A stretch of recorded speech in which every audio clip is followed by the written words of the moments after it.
الذين هم من التربة والبدش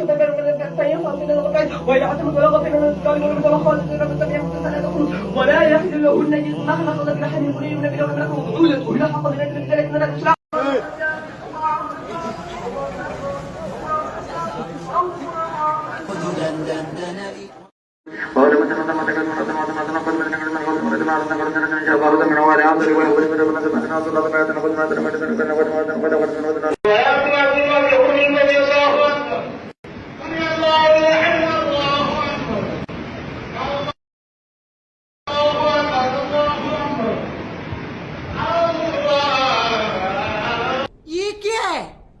رمضان المبارک کا بابرکت مہینہ چل رہا ہے اور اس مہینے کے اندر فرض نمازوں کے بعد سب سے زیادہ اہم جو نفلی نماز سمجھی جاتی ہے وہ ہے نماز تراویح یا پھر اسے قیام اللیل کی ایک شکل بھی کہتے ہیں، جس کو لے کر کوئی ایک مسلک بھی دوسرے سے ایگری نہیں کرتا، کیونکہ ایک کے مطابق یہ نفلی عبادت ہے جو کہ اس کو پڑھ لے تو ثواب ہے، نہ پڑھا جائے تو کوئی گناہ نہیں، یہ نہ کوئی فرض ہے نہ کوئی سنت۔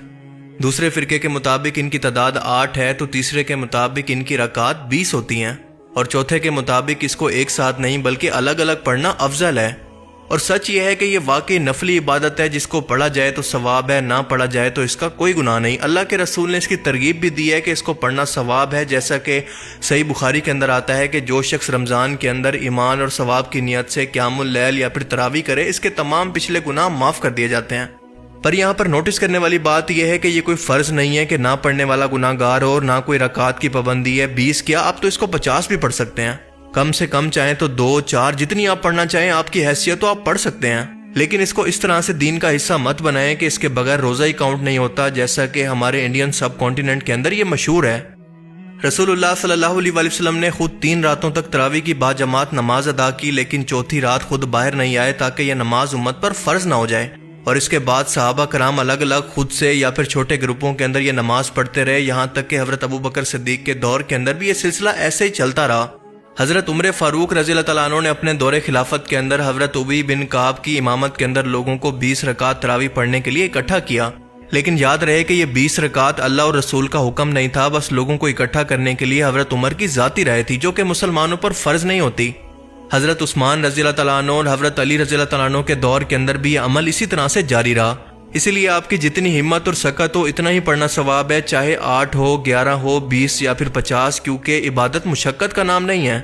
لیکن جب کچھ عالم دین اپنی کم علمی یا پھر جہالت کے اندر اس کو مشقت بنا کر اور فرض کا درجہ دے کر ان کی فکس تعداد بنا کر امت کو مشکل میں ڈال دیتے ہیں، تو اس کا نتیجہ یہی نکلتا ہے جو آج ہمیں دیکھنے کو مل رہا ہے کہ لوگ اس کو عبادت کی بجائے ایک فارمیلٹی سمجھ کر اس نماز کا مذاق بنانا شروع کر دیتے ہیں، اور ان کے مطابق ان کے دل میں یہ چل رہا ہوتا ہے کہ معاذ اللہ کب یہ فارمیلٹی ختم ہو اور وہ جلدی سے گھر جا کر سو سکیں، جیسا کہ آپ ان ویڈیوز کے اندر دیکھ سکتے ہیں۔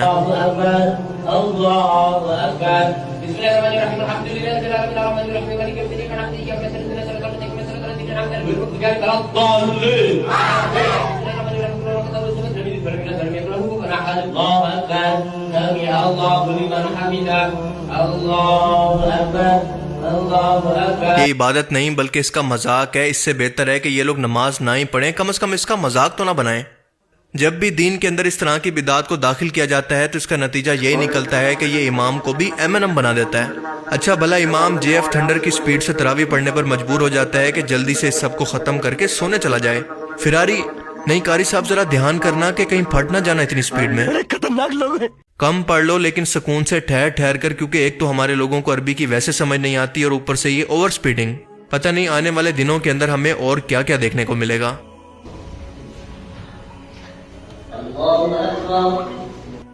پوری دنیا میں اس وقت مذہبی جہالت کا فائدہ اٹھانے سے بڑا پروفیٹیبل کوئی کام نہیں، بس شرط یہ ہے کہ آپ کو اپنی دکان وہاں پر کھولنی ہے جہاں پر آس پاس جہالت بھری ہو، اور کچھ ایسا کرتب کر کے دکھانا ہے جو کہ اس سے پہلے کسی اور نے نہ کیا ہو۔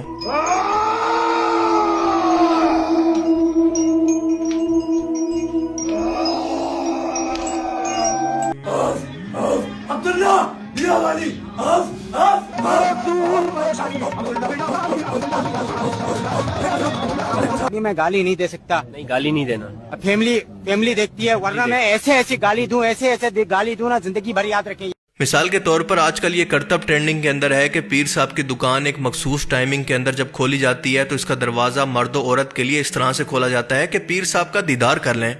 اور یہ دیدار کا کرتب مفت میں نہیں ہوتا بلکہ ان سے ٹکٹ چندے کی صورت میں وصول کی جاتی ہے۔ مذاق بنا کر رکھ دیا ان لوگوں نے دین کا۔ امیجن کریں کہ رسول اللہ کے دور کے اندر کوئی شخص ایسا کرتب دین کے نام پر کرتا تو اس کا کیا انجام ہوتا۔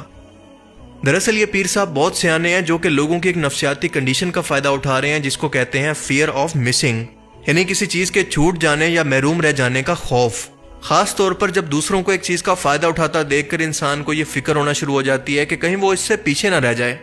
جب یہ سامنے بیٹھے لوگ اپنی برکتیں حاصل کرنے کی سٹوریز اور پیر صاحب کی کرامتیں باقی لوگوں کو سناتے ہوں گے تو یہ فیئر باقی لوگوں کو بھی یہاں پر گھیر لاتا ہوگا۔ کھل جا سم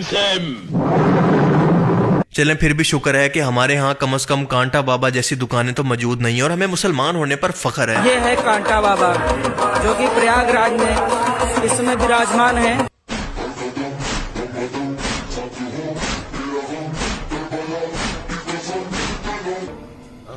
سوری، میں اپنے الفاظ واپس لیتا ہوں۔ مجھے نہیں پتا تھا کہ یہ حلال بابے ہماری طرف بھی پہنچ گئے ہیں، اور سچ بتاؤں تو مجھے اس معاملے کے اندر سعودی عربیہ بہت پسند ہے کیونکہ یہ سب حرکتیں وہاں پر یہ کرنا تو دور کی بات، سوچ کر کسی سے ذرا ڈسکس بھی کر کے دیکھیں۔ سعودی حکومت کھوپڑی کا یہ حال کرے گی،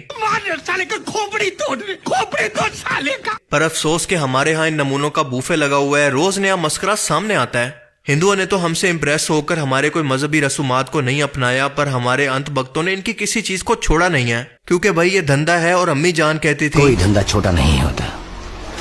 اور دھندے سے بڑا کوئی دھرم نہیں ہوتا۔